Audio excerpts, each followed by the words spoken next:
Quando olhamos a escolha de Jesus primeiro, Jesus chamou pessoas para serem testemunhas. Diga comigo, testemunhas. Seja os 3, os 12, os 70, os 120, os 500, seja a multidão, seja os discípulos de Jesus, os discípulos de Pedro, os discípulos de Paulo, seja os discípulos do apóstolo Gerson, seja os discípulos do pastor Marcos, da pastora Carla, todos que Deus chama e escolhe é para ser uma testemunha.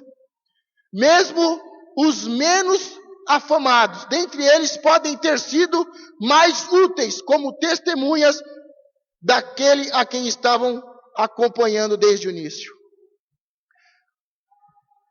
Este Simão Pedro, o propósito dele era ser uma testemunha. Aonde este Simão Pedro, conhecido e famoso, pregador, aonde este Simão Zelote, desconhecido, anônimo, e que muitas vezes acham que é um inútil, aonde ele chegava, ele era uma testemunha. Ele chegava e as pessoas perguntavam: quem foi este Jesus de Nazaré?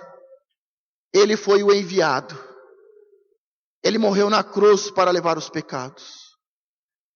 Não importa se ele era pregador, se ele era escritor, não importa se ele era rico ou pobre, Jesus nos chamou para sermos as suas testemunhas. Todo mundo que olhar para você vai dizer algo diferente na sua vida, na sua casa.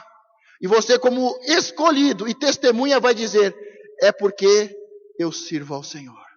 É porque Deus está sobre mim e tem me dado a tua paz e a tua prosperidade. Mas quem é este Deus?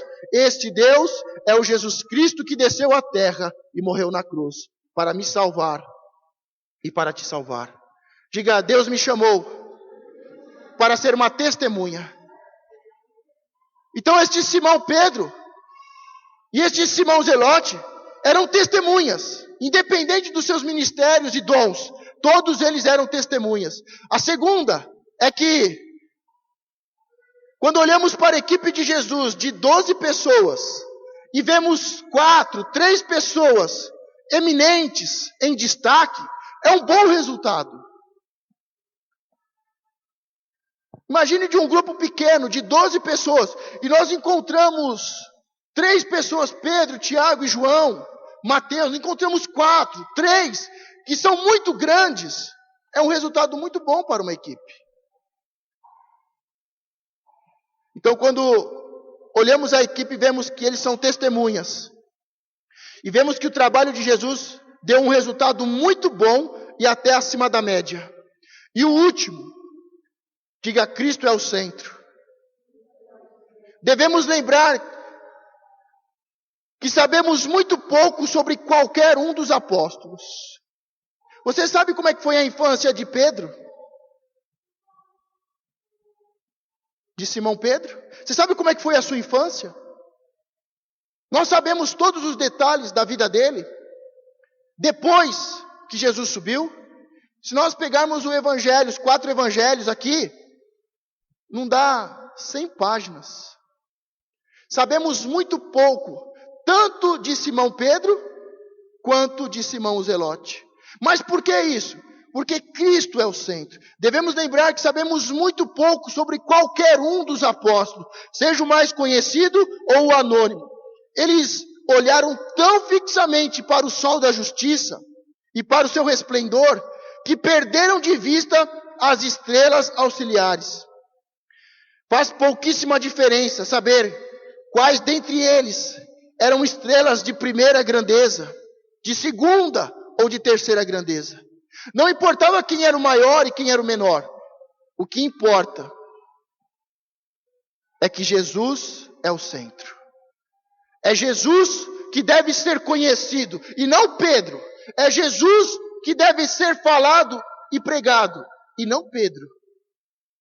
Por isso, qualquer um da equipe de Jesus, desde o mais famoso ao anônimo, todos são importantes. Todos foram ensinados, doutrinados e foram preparados para fazer a obra de Deus. aqui neste lugar, tanto os 12 quanto os 70, todos estão sendo ensinados e doutrinados para fazer a obra de Deus. Não importa se você vai escrever um livro, não importa se você vai gravar um CD, não importa se você canta ou não canta, não importa qual é o seu ministério, o seu dom, não importa se você é um pregador famoso ou um anônimo no meio da multidão, mas todos nós temos que ter em mente sermos testemunhas.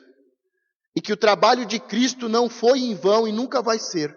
Sempre dá um bom resultado. E terceiro, o nosso propósito é Cristo.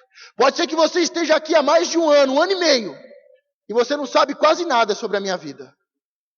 Porque eu nunca fico subindo aqui, por mais que às vezes eu faça alguma gracinha, conto alguma piada. O meu propósito nunca é falar de mim. Nunca é fazer uma biografia pessoal, mas é apresentar Jesus. É isso que nós devemos fazer.